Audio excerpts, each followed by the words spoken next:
Fakti që jemi mbledhur këtu do thotë që të gjithë kemi një të njëjtin hall, të njëjtin kauz. Ne ajo që duam është e para të ketë transparencë, nuk ka transparencë.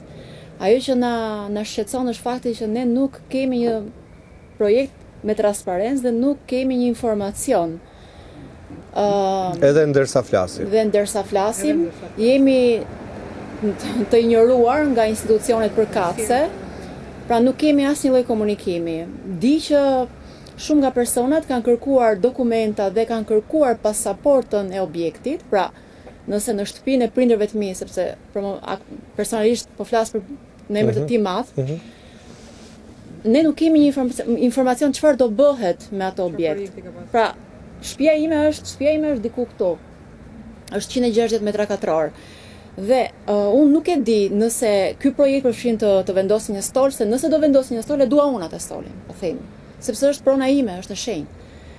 Kështu që ne nuk kemi transparencë. Ju nuk dini për shembull do bëhet rrugë, do bëhet lulishte, do bëhet qendër rekreacioni. Përfundimtar dihet vendimi që është marrë. Dihet se kush ka çuar deri tek ky vendim. Projektet që duhet kenë banorët kanë lidhje me faktin si është interpretuar. E qartë. Atëherë, siç të thash, nuk është e kotë që unë të përsëris dhe për pjesën e vlerave të shpronësimeve. Ta u kuptua tani sa 700 euro me të katror. Zotëria që u mornin, le të themi që ishte zëdhënës, na informoi, tha që mund të merrni kredi të butë, unë nuk e di kush mund ta marrë në moshën 70 vjeçare kredinë e butë. Që se merr dot. Që se merr dot. Nuk ka sens. Nuk ka bankë që t'jep. Unë i bëj apel të gjithëve të solidarizohen me kauzën tonë, sepse shoh shumë reagime në rrjetet sociale, ne etiketohemi, ne nuk kemi partijak, ne kemi një hall të përbashkët. Bëj një apel që nesër sot na ka ndodhur ne ky halli, por ka shumë gjasa që në këtë vend nuk ka mos siguri askush. Dhe do doja solidarizimin e gjithë qytetarëve për kauzën tonë që është një kauzë jetike. Faleminderit. Miqtë e mi, i dëgjuat mesazhet e banorëve.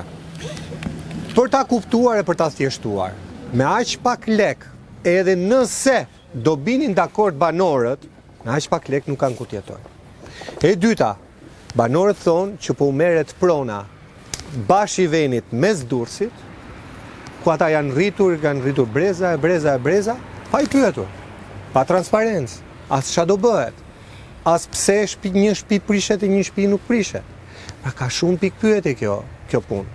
Dhe gjithçka buron, si thon banorët, nga zanafilla, nga projekti ideja, që më pas u bë ide, u bë projekt, dhe deri ditën kur u trokitën banorëve në shtëpi, po që su ka ardhur në shtëpi, po u ka ardhur zarfi, banorët nuk kanë ditur gjë.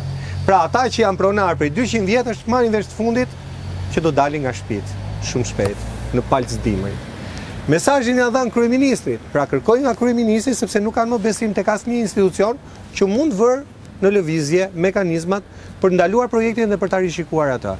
Nëse është e mundur të mos preken banesat të cilat janë tashe 200 vjet autoktone.